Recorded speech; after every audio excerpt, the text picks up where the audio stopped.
Good morning, Change Welders, day 3. Hope you're well. Hope you've had a good week so far. Just going to wait a minute or so for people to come on. So looking forward to today. There's so much I could say about the heart, because it's something that, it's something in the next couple of years is going to be so important, getting back into the heart. So what we've got to do is we've got to reform a connection with our heart. We've got to get to know it again and build a relationship with it. So, morning, Tracy. Because we've just not connected with the heart. We're more than aware of the head and the thoughts in the head. But as far as the heart goes, we often forget the heart's intelligence. Morning, Susan. Hope you're well. And what we've got to do is rebuild this relationship, because we have got to get connected to the heart again. So I'm going to be showing you ways that we can really get out of the head into the heart, and the heart's intelligence, which is our love and our gratitude, particularly our intuition. I'm going to be talking about 5 inner senses. We've all got 5 external senses, physical senses, which we already know about. And I'm going to be talking about the 5 inner senses, which are imagination, intuition, insight, inspiration, and innovation, because they are all through the heart. And I'm going to be talking about how to get out of the head into the heart, why it's so critically important, and why the head can take us over. And particularly nowadays, with the fear and the last few years, we are way too much living in our head, and we've got to get into our heart. Our heart is where our salvation will be. So let's get straight onto it then. Welcome, everyone. So the first thing to appreciate about the heart, I'll talk about the heart first, and then I'm going to come on to the head. The first thing to appreciate about the heart is that it transmits and it receives signals, electromagnetic signals, all the time. So, the heart carries a vibration. And you can feel it when you're in a room with someone, and if they're in a good space or a bad space, if they're fearful or loving, you feel it. If you're intuitive and you're switched on and you're aware, you will feel it. They feel it as well if they're empathic and compassionate. So this is real, this is going on. And we don't get taught this at school or college or university. We should be, because this is real science. Joe Dispenza, one of the guys that me and Jane have followed for years, been to see him for a workshop. He knows all about heart intelligence. Another organisation which I posted up this morning.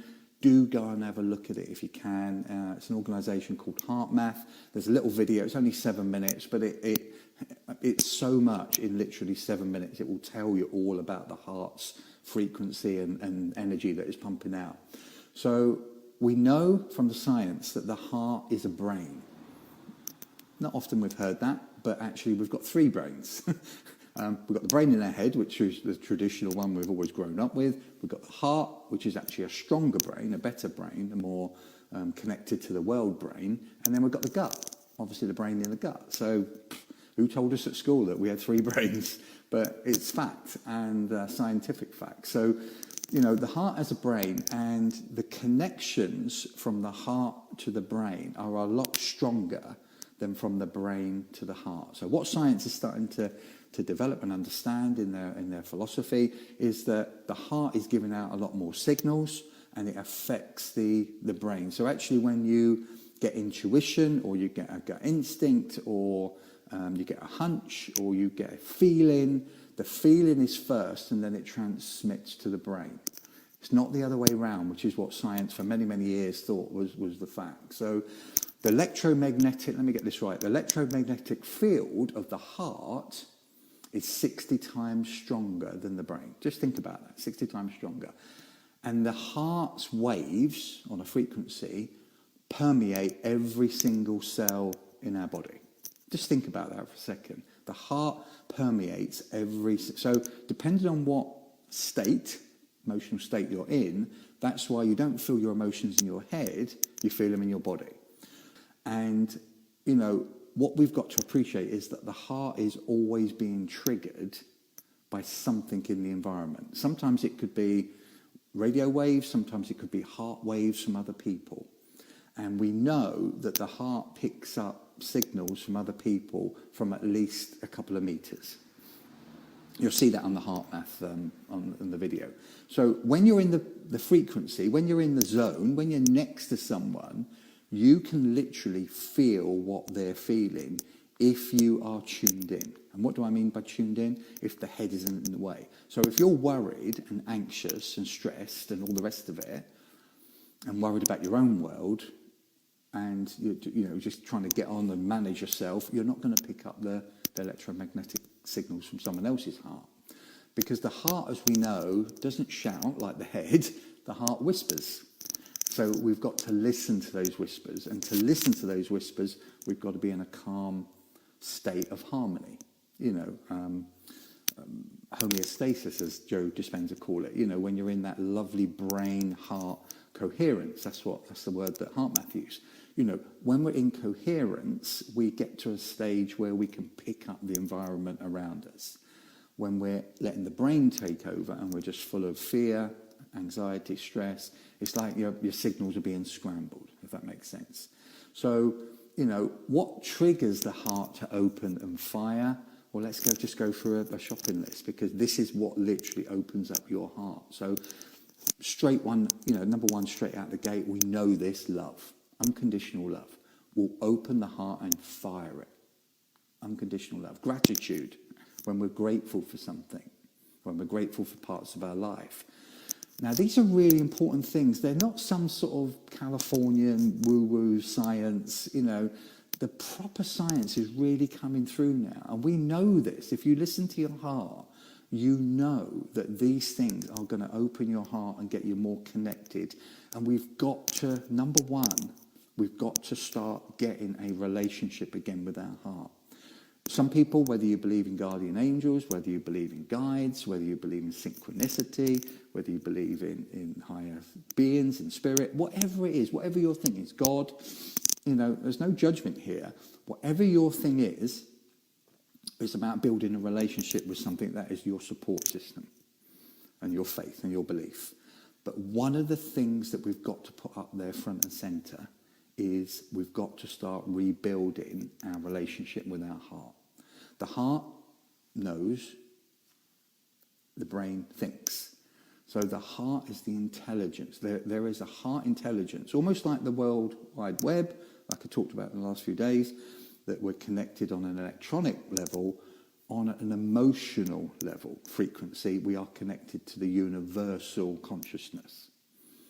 And you can only do that through the heart, when the heart is open. So what triggers the heart and opens it and fires it?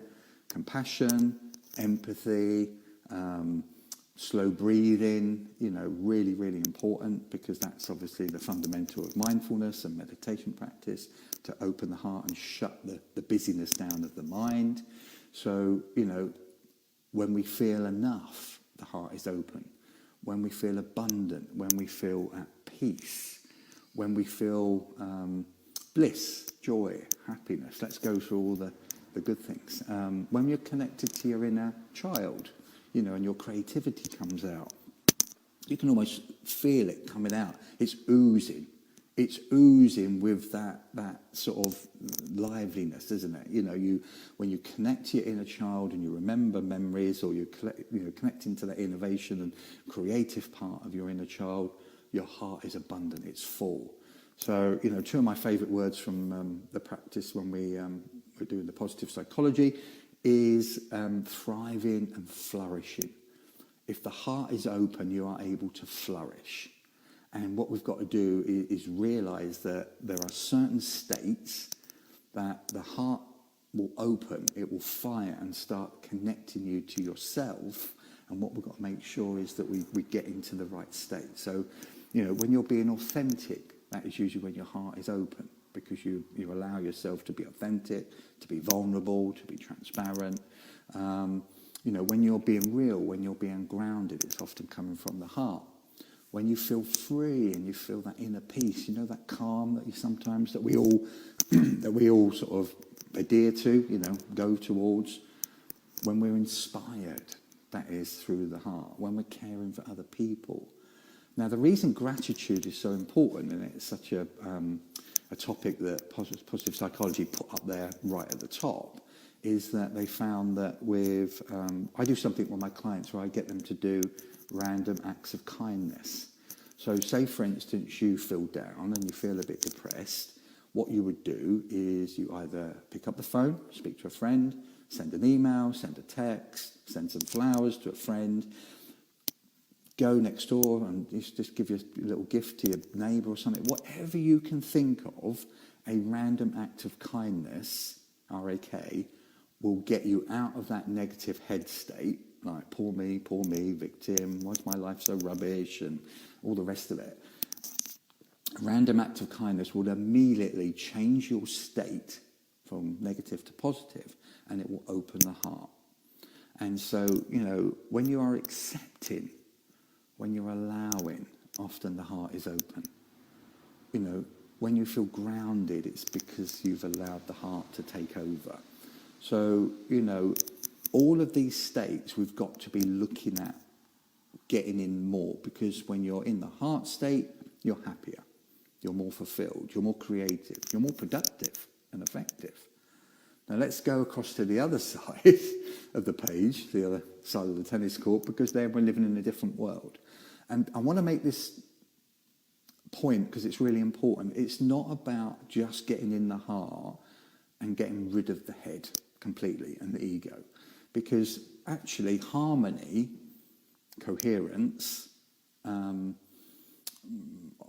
all those things that help us to get in balance, we've got to think that there's a beautiful symmetry going on between the heart and the head. It's not about banishing the head. The mind is one of the most creative, as Eckhart Tolle talks about, is one of the most creative things out, in the universe.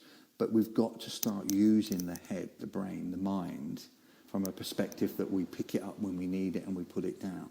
We pick it up to create, get our teeth into problems and, help us to work out things and, and calculations and problem solving, all brilliant things for the head. But the problem is we become addicted to thinking. We become addicted to the head. And once the head starts to run the show, and the scales are out of balance, that's where the problem is. And if I know it's a heavy read, but one of the best books out there that's going to teach you about the overthinking brain is Eckhart Tolle's The Power Now. That book, 20, 30 years now, is probably the book to go to understand why the head takes us over. So we've got to get out of the head more often. It's not about banishing the head. It's not about getting rid of the ego and the overthinking. But it's about you managing your mind, or it will manage you. True. If you don't get to grips with it, a bit like your emotions, if you don't get to grips with your head, it will manage you. So we've got to do the heavy lifting, we've got to do the work, we've got to learn how to do it. And I'm going to go through some things in a minute. So, how do we feel? What sort of states are we in when the head has taken over? We feel disconnected. We overanalyze everything, don't we? Someone says something to us and we overanalyze it. We're looking for every nuance and every word they say and what didn't they say, and we're trying to read between the lines. We've got to stop that, and we've got to start letting go, because it means that every person, everything we read, we overthink it and we overanalyze it. I notice with my clients when they're overthinking and they're caught in their head, it's like a carousel and they can't get off. And it's almost like the heart is some distant memory. They start to become, I notice it in myself as well. So when my head starts taking over and the fear starts coming in, and remember the primal two emotions that we've all felt this last 2 years are anger and fear. So if you put them at the top of each page and then trickle down every other thing, every other emotion, every other thought, every other state that we've gone through this last 2 years, it will all come from those two prime emotions. So, what other states do we get when we're caught in the head? So it's very much about we procrastinate, we compare, we measure, we want more. Often a good sign is that nothing's ever good enough. We're not good enough. I'm not good enough. That's the inner critic really going at you when the mind is taken over. You're never settled, you're never at peace, you can easily go into attack mode, like my brother did at the weekend. You fixate on things, you fearful, obsess. You can't let things go. You're like a dog with a bone, and your FOPO, your fear of other people's opinion, rises, if you notice, when you get caught in the head. The ego takes over. You start people-pleasing more because you're always worried what other people are thinking, You think the worst-case scenario rather than the best-case scenario. So all of this, what does this do? This leaves us feeling sort of bitter, empty, hollow. We don't feel good about ourselves. We feel soulless, exhausted, burnt out. We feel angry or confused. That's another state of getting into the head. And one of the biggest things is we feel disempowered. When we're in our heart state, on the other side of the tennis court, we feel empowered. We feel great about our life. We're able to ride the mistakes, and we actually laugh at the flaws, and the comedy comes in, and the lightness comes in. When we're in the head, it suddenly disempowers us and puts us into that place where we feel that we're out of control. So, there is a difference. We know that emotion fires up because of literally what the mind is telling us. So imagine if your thoughts are the trigger, the ignition, the emotion is the fuel. And that's the best way to see it. And I'll put up a little drawing later, a diagram showing the cycle of how this starts. So we've got to get a grip of the thoughts, because the thoughts are the start of the whole process of kickstarting emotions, and then how we react and how we respond and the rest. So we've got to get hold of the thoughts. And let's go back to the other side of the tennis court and look at the heart again, because it's through the heart that our inner senses connect to us. And one of the biggest underused resources that we have through the connection of the heart is intuition. Intuition is our gut instinct. It's our connection to something greater. So we can have loads of information that the head gives us, because the head is a recorder, but the heart knows. And the heart, through intuition, can just give you a prompt. It can give you a message. It can give you some intelligence, and that overrides all the information that the head has collected up in the past. Because the intuition is your truth. It is your complete divine connection to the collective consciousness. And when your heart is right, nothing can move you, because you know that intelligence coming through is pure. It's true. It's an inner sense, so it's innocent in a way. So and the same with your imagination, that comes through the heart. So you've got intuition, imagination, you've got insight, which is foresight, which is, we've all had those moments where we can see ahead something in the future, and that is insight. Innovation, which, creativity and innovation and ideas come through the heart. They don't come from the head, because that's how we have light bulb moments. Einstein, like I said, I think yesterday, Einstein said he didn't have his greatest inventions when he was in his mind.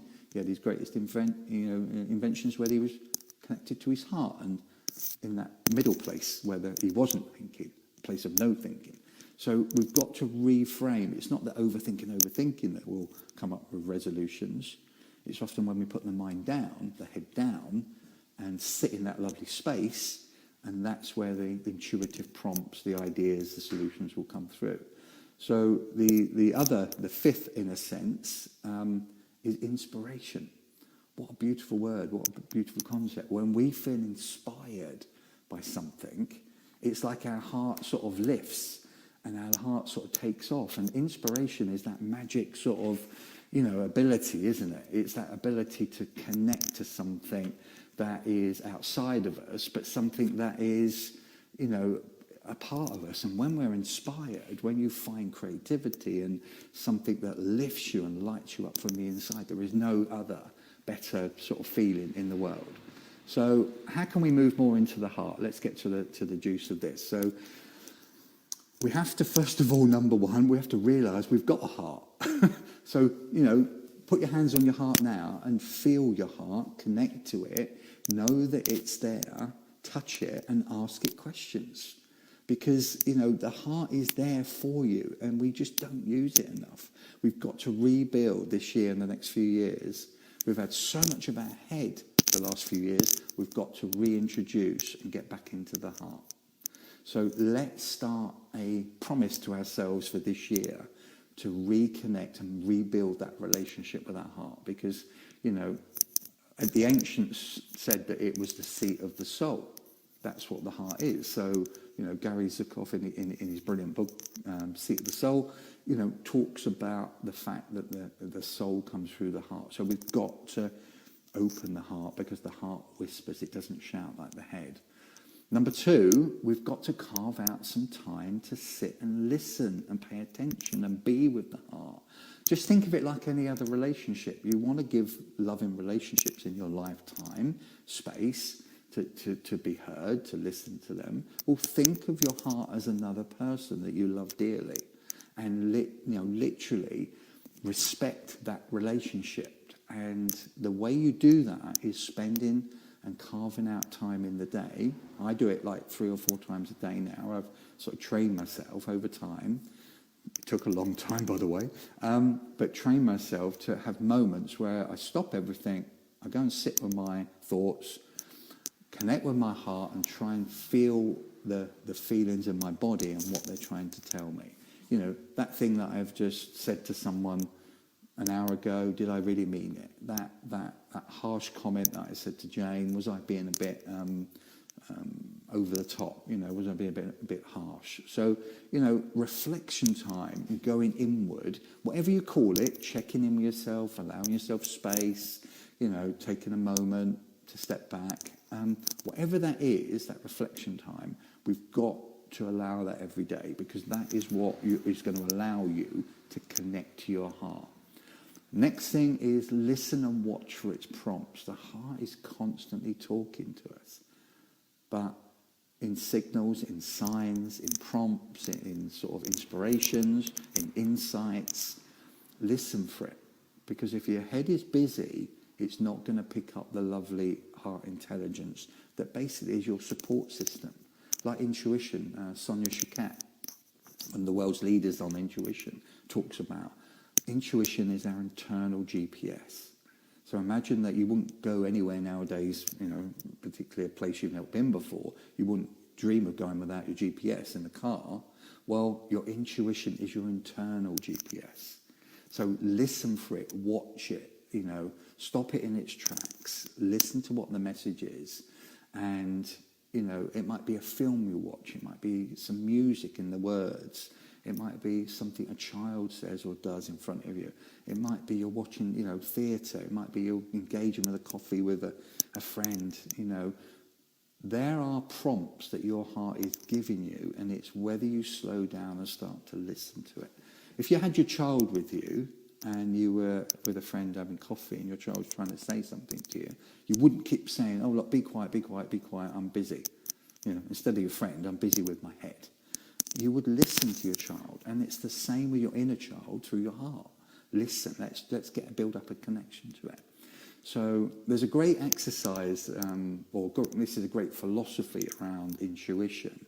The best way to imagine that, to connect with your intuition, is to imagine that there's a motorway and it's full of busy traffic, and you are on one side of the motorway. And your intuition, your higher intelligence, your insight, all the stuff that's out of your head, so in your heart, all the good stuff, the intelligence is on the other side of the motorway.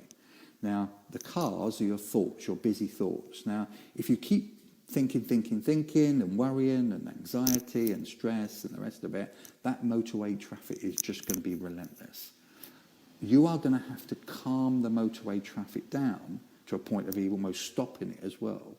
And this is what meditation practice and mindfulness are all about. Slowing down the thoughts so that your intelligence can come through.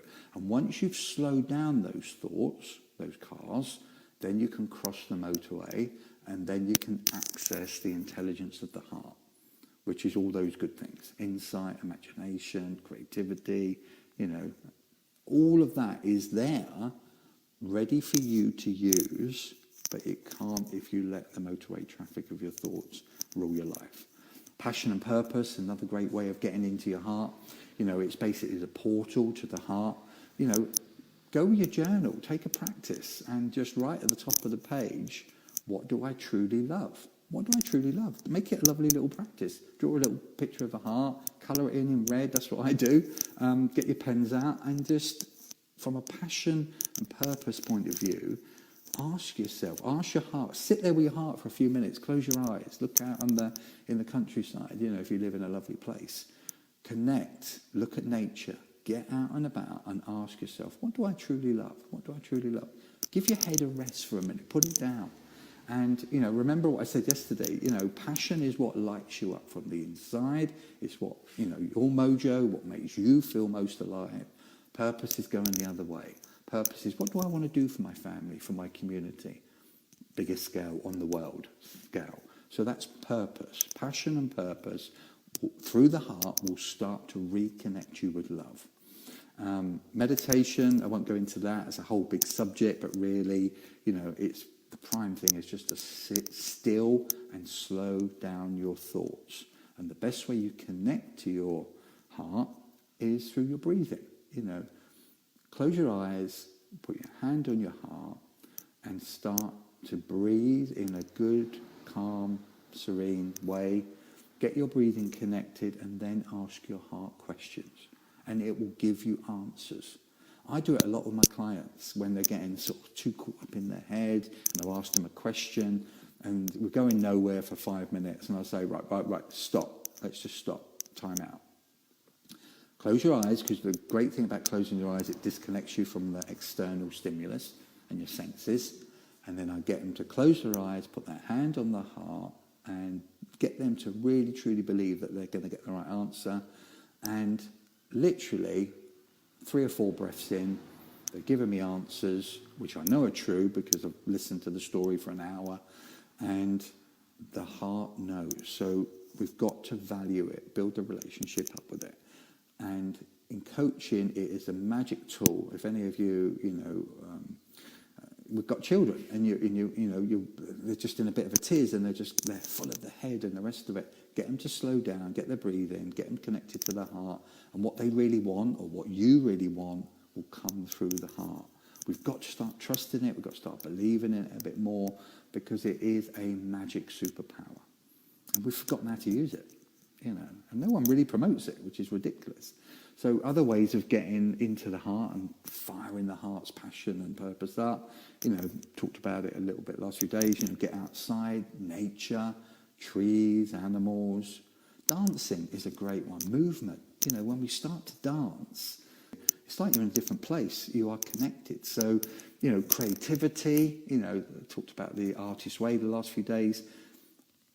Julia Cameron, get that book, The Artist's Way. It's the best way that will help you to start getting out of your head into your heart. She does, can't remember, Jane will probably remember, but she did special artistic days, wasn't it, Jane, if you remember? And artist days, I think she called them. And it was about letting go of the head and going out and doing whatever artistic, creative endeavour lit you up. And in that way, you can really do something amazing, because you start connecting to your heart again. Joy, fun, bliss, laughing, can't forget the sort of the normal social connection, because too many of us have been living on our own, or living in our head, or living at home and working from home. We've just not had enough sort of social connection, and we've got to make ourselves get out, because we've trained ourselves in literally 2 years not to be social. People have lived on Zoom. We've got to get out of that. Human connection, coming back to what I said at the very start, human connection when you are in the presence of someone else, when they are feeding you their life force through electromagnetic forces, and you doing the same, there is coherence going on. So you don't get that sat in front of a Zoom call or on a phone. as much as they are good to connect people that wouldn't be able to otherwise connect, now things are opening up.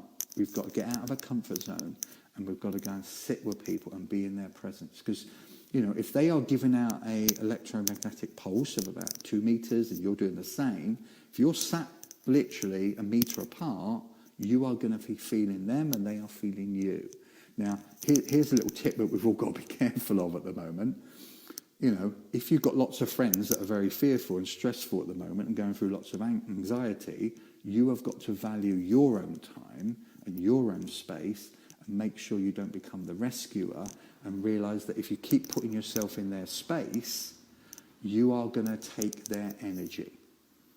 We've all got Debbie Downers, we've all got sort of emotional vampires. We've got to manage our energy, which is really emotion, and know that we don't have to rescue everyone and try and help them, because there's no point in them sucking all the energy out of us. How many times have we all been for coffee with a friend or had a phone call and they're really down, and at the end of the phone call or the meeting, you've had a coffee and they go, "Oh, do you know what, Susie?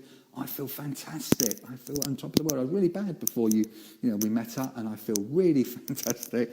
Poor Susie's left there absolutely drained, like a wet rag. All her energy, all her emotion is just completely. So what we've got to do, I've got a little trick that I say, it's okay to observe other people's emotions, but you don't need to absorb them. So observe, not absorb, because if you absorb everyone else's stuff in the world, you are going to find yourself in a real state. So, just make sure that you work on overcoming the overthinking in your head. So imagine, try to write down and release stuff from your head, because Jim Rohn always said it. If you get it out of the head and onto paper, half your problem's already gone. And actually, not only that, your problems will start to create extra solutions, because they're not inside your head and they're down on paper. That's what the whole science around mind mapping is. When we mind map, we get it out of the head. I've got a footballer, and he's a bit of an overthinker. And what he does now in the locker room, in the changing room, is he's got his little book, and he literally writes down 3 things, and he's got a lot of ag going on with builders at the minute not showing up. His house is a bit of a mess up in Birmingham, and he's really stressed. So what I do, I get him to write 3 things down in the book before he goes out into the tunnel and out into the stadium in front of 50, 60, 70,000 people, and he has found it so helpful that he can leave his stuff. The problems are going to be there waiting for him when he comes back after the game, but what I don't want him doing is focusing on the problems and being agitated, all those things that we talked about with the head earlier.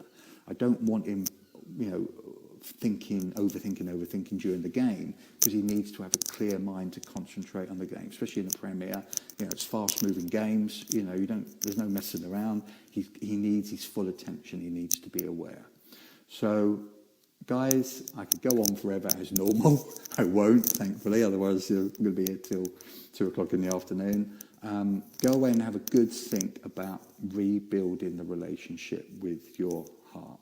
Treat it like one of your best friends, and it's going to pay you back dividends. So I think we're talking about manifesting tomorrow, another interesting subject. So lots of love, and I will see you then. Take care.